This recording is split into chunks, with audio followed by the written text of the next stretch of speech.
Hello అందరికీ, చాలా days తర్వాత ఈ వీడియో పెడుతున్నా. మమ్మీ వాళ్ళ ఇంటికి వచ్చామన్నమాట సమ్మర్ హాలిడేస్కి. మోస్ట్లీ ఈ వీడియో చూసే వాళ్ళందరూ మా చుట్టాలు అయి ఉంటారు. సో నేను ప్రెగ్నెంట్ అని తెలుసు వాళ్ళకి. ఈ ఎండల్లో పొయ్యి దగ్గర నుంచొని వీడియో తీయటం నా వల్ల కాక వీడియోలు ఏం పోస్ట్ చేయట్లేదు వంటలవి. ఇంకా మమ్మీ వాళ్ళ ఇంటికి వచ్చాను కదా, డాడీతో 1 కేజీ రొయ్యలు తెప్పించాను. అవన్నీ మంచిగా లోపల నరము అన్నీ తీసేసి క్లీన్ చేస్తున్నా. పచ్చడి చేద్దామని చెప్పి నేను నెట్లో చూసాను అనమాట, రొయ్యల పచ్చడి అని. అసలు రొయ్యల పచ్చడి ఎందుకు ఇంత డిమాండ్ ఉంటుందో ఒకసారి టేస్ట్ చేసి చూద్దామని చెప్పి చేస్తున్నా ఈరోజు. మీరు కూడా చూసేయండి మొత్తం ఎట్లా ఉంటుందో. ప్రాసెస్ చాలా ఈజీ, రొయ్యల ప్రాసెస్ చేయడము. పసుపు, ఉప్పు, కొంచెం లెమన్, నిమ్మకాయ ఉంటే నిమ్మకాయ పిండుకొని కాసేపు ఒక 10 minutes పక్కన పెట్టాం. తర్వాత అది పక్కన పెట్టింది మంచిగా వాష్ చేసాను 4 times అట్లా. వాష్ చేసి డైరెక్ట్ అట్లానే పొయ్యి మీద పెట్టేసాను ప్రాన్స్ని. వాటిలో అదే నీసు వాసన అంటారు కదా, అదే ఆ వాటర్ మొత్తం పోవాలి. ఆ వాటర్ పోవడానికి పొయ్యి మీద వేసేసాను డైరెక్ట్ అట్లానే. ఆ వాటర్ మొత్తం పోయినాక మనం ఆయిల్ వేసుకొని అప్పుడు ఫ్రై చేసుకోవాలి. సో ఇప్పుడు ఫస్ట్ నేను బాండీ పెట్టి ఆయిల్ ఏం వేయకుండా ఓన్లీ ప్రాన్స్ వరకు యాడ్ చేసా. కాసేపటికి వాటర్ వచ్చాయి.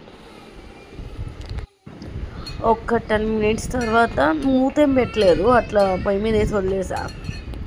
ఒక 10 minutes తర్వాత మంచిగా వాటర్ వచ్చేసి అవి చిన్నగా అయిపోయినాయి. ఎప్పుడైనా రొయ్యల పచ్చడికి చిన్న చిన్న ప్రాన్స్ అయితేనే చాలా టేస్ట్ బాగుంటుంది. పెద్దవి అయితే అంత టేస్ట్ అనిపించదని నాకు అనిపించింది. ఎందుకంటే ముక్క లోపలికి మొత్తం ఫ్రై అవ్వాలి, ప్లస్ ఉప్పు కారం అన్నీ నిలువ ఉండాలి కదా.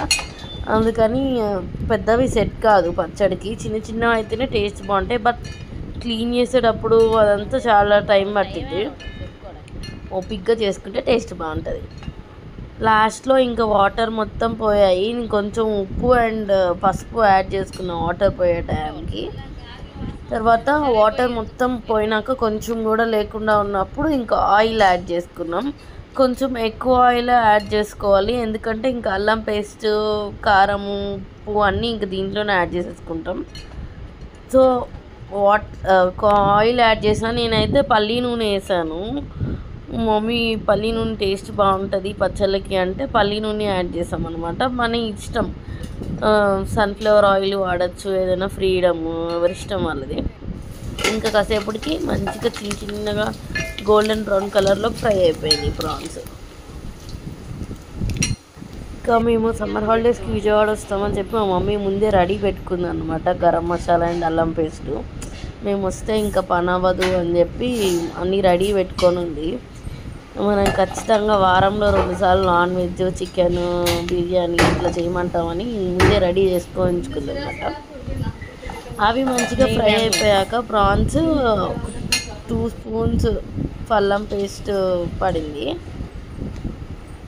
కొంచెం అల్లం పేస్ట్ ఎక్కువే వేసాను, టేస్ట్ బాగా వచ్చిందనమాట.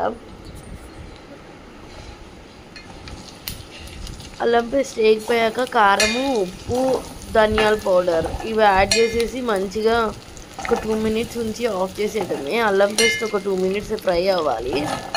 కారం యాడ్ చేసాక ఎక్కువసేపు ఉంచొద్దు, ఎందుకంటే మాడిపోయిద్ది కారం యాడ్ చేసిన వెంటనే ఆఫ్ చేసేయడమే. లాస్ట్లో ఇంకా కూలింగ్ తగ్గిపోయినాక మనము లెమన్ ఉంటే లెమన్ యాడ్ చేయొచ్చు. ఇంకా ఆ రోజు లెమన్ అవైలబుల్లో లేదని చెప్పి నేను ఒక పూట మొత్తం అట్లనే ఉంచేసా. సాయంత్రంకి యాడ్ చేసా లెమన్. చాలా బాగా వచ్చింది పచ్చడి టేస్ట్ అయితే. వారంలో ఇంకా 2-3 రోజులు ఉంచుకొని తింటున్నాను అనమాట నేను. ప్రాన్స్ మళ్ళీ వేడి చేస్తుందని చెప్పి. ఎట్లయినా వారంలో 3 days నేను నాన్ వెజ్ తిన్నాను. రిమైనింగ్ 4 daysలో 2 days తింటున్నాను అనమాట. ఒక 1 month 2 months అట్లా స్టాక్ ఉంటుంది మోస్ట్లీ. ఎందుకంటే మన ప్రాన్స్ని గట్టిగా ఫ్రై చేసేసుకుంటాం కదా, అది పాడవకుండా నిలవ ఉంటుంది. నేను అయితే ఫ్రిడ్జ్లో పెట్టుకున్నా. మమ్మీ మొత్తం ఒక జార్లో పెట్టి ఫ్రిడ్జ్లో పెట్టారు. ఫ్రిడ్జ్లో అయినా పెట్టచ్చు, బయట అయినా ఉంచవచ్చు, ఇంకా మన ఇష్టం. ఎందుకైనా మంచిది. మరి కేజీ చేస్తే అంత కొంచెం అయింది.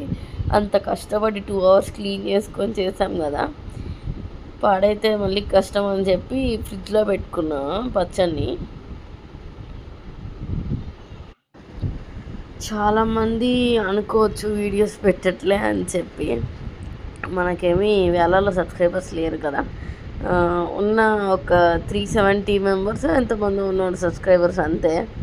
వాళ్ళు కూడా అనుకుంటున్నారు పెట్టట్లేదు వీడియో ఏంటి అని చెప్పి. ఎందుకంటే మెయిన్ రీజన్ నేను ఎక్కువ కనిపించద్దు అని అట్లా ఫీల్ అవుతున్నా. ఎందుకంటే ఇప్పుడు ప్రెగ్నెన్సీలో ఉన్నా కదా, వీడియోస్ ఇవన్నీ కొంచెం బేబీకి ఎఫెక్ట్ అవ్వద్దు, ఆఫ్టర్ డెలివరీనే మంచిగా అన్ని పెడదామని చెప్పి అనుకున్నా. అది కరెక్ట్ డెసిషనే అని చెప్పి ఫీల్ అవుతున్నా నేను. బేబీ షుడ్ నాట్ ఎఫెక్ట్, ఎట్లాంటి దేనికి ఎఫెక్ట్ అవ్వకూడదు అని చెప్పి నేను అనుకున్నా. అందుకని నేను కనిపించకుండా ఓన్లీ ఫుడ్వే పెడదామని ఆలోచిస్తే, ఫుడ్ ఏమో ఇప్పుడు సమ్మర్ కాబట్టి అసలు పొయ్యి దగ్గర ఉండి చెమటలు గార్చుకుంటూ అదంతా వీడియో ప్లస్ ఎడిటింగ్ ఒక 2 hours టైం పడుతుంది. అదంతా నా వల్ల కాక పెట్టట్లే అంతే, అంతకన్నా ఏం లేదు. నెక్స్ట్ వచ్చేసి లాస్ట్లో ఇంకా నేను పచ్చడి ట్రై చేస్తున్నాను అనమాట. అసలు ఎంత బాగా అనిపించిందంటే నోటికి చాలా బాగుంది పచ్చడి.